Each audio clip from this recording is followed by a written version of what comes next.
So if you work in digital marketing, you know the drill. You have a dozen tools, the legacy systems, the big names, and they all promise this hyper efficiency, right? Powerful insights, total control over your ad spend.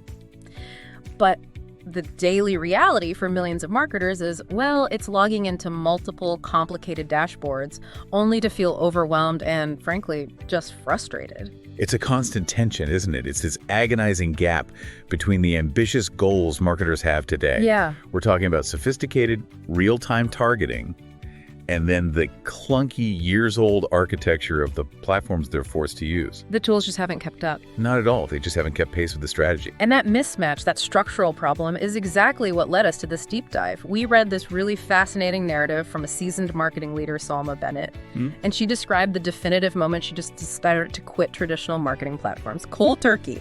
So our mission here is to really dissect that decision. We want to pinpoint the specific, painful architectural and operational failures that drove her to just walk away. And we need to go beyond just, surface level frustration. We're looking at the fundamental gap between the promise of intelligent campaign management and the operational reality of these tools. The design failure. Exactly. The design failures that make modern high velocity marketing incredibly difficult, if not impossible. Okay, let's unpack this. We're looking for the painful truth behind why these legacy tools are actively holding back potential. And costing businesses real growth. Right. And that search has to start with the foundational decisions made when these platforms were first built. Back when digital advertising was, a fraction of the complexity it is today. Which brings us right to Salma Bennett's breaking point. She talks about a campaign review meeting, something that should have been totally routine, that instead became this massive, clarifying wake-up call. And the immediate culprit. The sheer uselessness of the data. The classic vanity metric trap. But magnified, I'm guessing, by the size of the budgets. Exactly. She said she was staring at dashboards filled with vanity metrics that told me nothing about real business impact. The numbers look big. Impressions, clicks, maybe even some conversion counts. But they're completely divorced from the strategic truth of the business. That's the feeling, isn't it? You see all this movement, the budget is clearly burning through, but the actual connection to, scalable profit, it's just obscured by all this data noise. And the dashboard is just a symptom. Right. So what's the core structural problem underneath all that? What causes that vanity metric explosion? The core problem is time. It all comes down to time. These traditional platforms were architecturally designed for what Bennett calls a world where manual campaign management was the norm. Their entire operating system relies on a human brain to do the optimization. Now, a decade ago, that was fine, but today, you have exponentially more channels, audiences, devices. The number of variables is it's impossible for any human team to manage. Geometrically impossible. And that is the critical factor she points to, the time lag dilemma. We're in a market that moves by the millisecond, yet these systems demand that we, as marketers, manually review batch data performance from yesterday or even an hour ago, and then manually adjust bids. It's like, to use a simple analogy, you're driving a car by constantly looking in the rearview mirror. Yeah. You're using yesterday's road conditions to navigate today's traffic. While that human is reviewing performance from the morning to adjust bids for the afternoon, their competitors are using modern AI that uses streaming, real-time data. So they're reacting as things happen. Instantly. That architectural reliance on human intervention becomes this massive, immediate competitive disadvantage. It sounds exhausting, honestly, which leads directly into what she called the slow death by 1,000 cuts. This isn't one big system failure. It's the daily friction. It's the death by operational fragmentation. Yes. You have 5 different tools for analytics, creative, budget reporting, and the daily ritual is logging into all of these siloed dashboards. And trying to mentally piece together a single coherent picture from data that was never designed to talk to itself. Exactly. And if you have a team, you have one person pulling from platform A, another from platform B, and then someone in finance is stitching it all together in a giant spreadsheet. That just can't be scalable. It's absolutely not.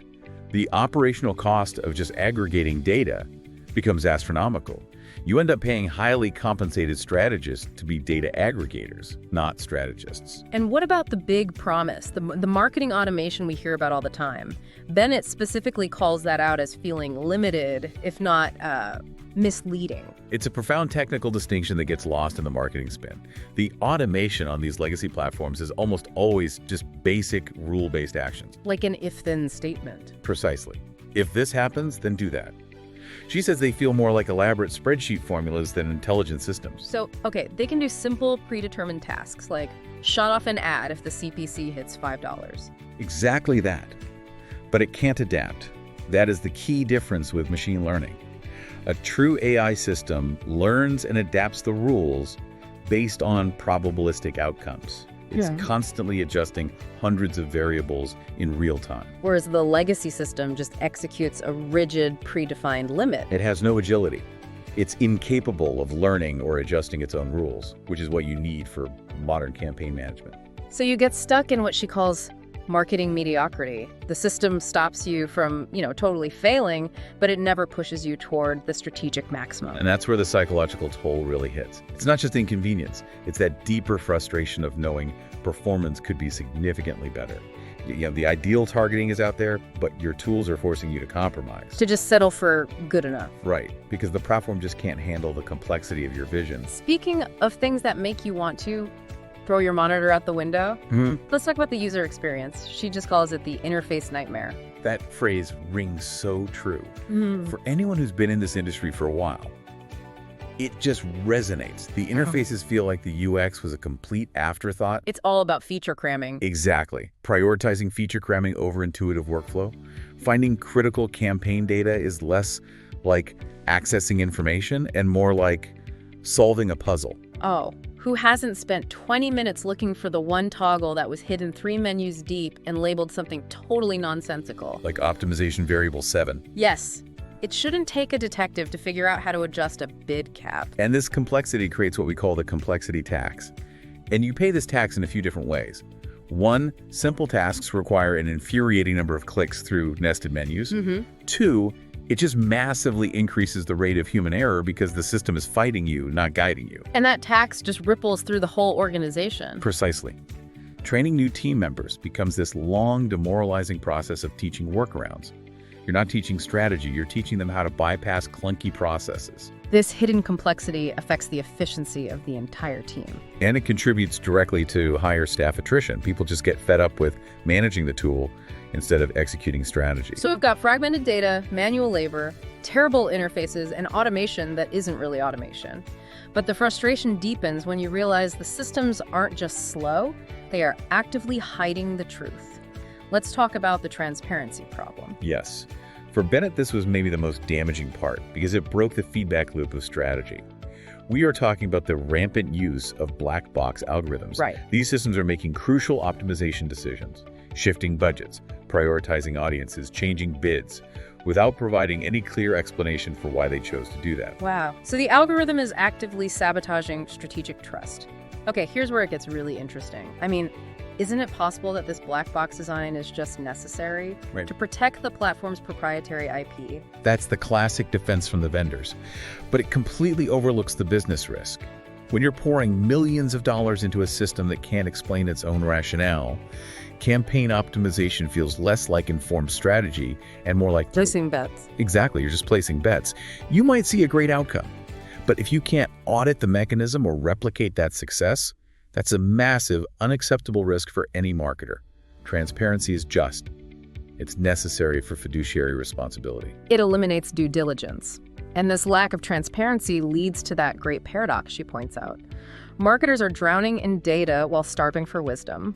That sums up the reporting issue perfectly. Dashboards are flooded with raw metrics, the what, but they lack the crucial context, the actionable insights, the so what. The data's there, but the wisdom is being actively withheld by the system's secrecy. And the ultimate casualty of all this, as you said, is trust. How can you confidently go to your leadership and present results or accurately forecast performance when the platform's own logic is a complete mystery? It erodes the strategic confidence of the entire team. If you can't look inside and explain the reasoning behind your wins, you can't replicate them reliably. And that makes strategic planning based on historical data just impossible You're forced to operate on blind faith. in a machine, which is a terrifying prospect for any CMO. So to synthesize this, to boil down Salma Bennett's final move to abandon these legacy systems, we saw 4 main failures. First, the architectural flaw, the fragmented data and all the manual labor that comes with it. Or foundation. Second, the painful user experience and that high complexity tax. Third, the false promise of rule-based automation that only gives you mediocrity. And finally, that fundamental lack of transparency from the black box algorithms that just erodes all strategic trust. It's a powerful indictment of tools that were designed for an older world. They never architecturally evolved to meet the demands of real-time, data-driven marketing. Right. And her narrative clearly implies that the future isn't in adding more complexity, but in leveraging AI-powered platforms that focus not just on performance, but on deep automation and critically transparent, auditable decision-making. The recognition that truly intelligent AI-powered platforms are revolutionizing how businesses connect with their audiences. It feels like the inevitable end to that whole cycle of frustration. And this raises an important question for you, the listener, to think about with your own stack. If a marketing platform provides excellent performance, hits all your conversion goals, but it cannot or will not explain the why behind its decisions, if that reasoning is hidden deep inside a black box, is that truly marketing success that you control? Or is it just outsourced luck? Or is it just outsourced luck? Something to think about next time you're staring at those metrics. Okay, so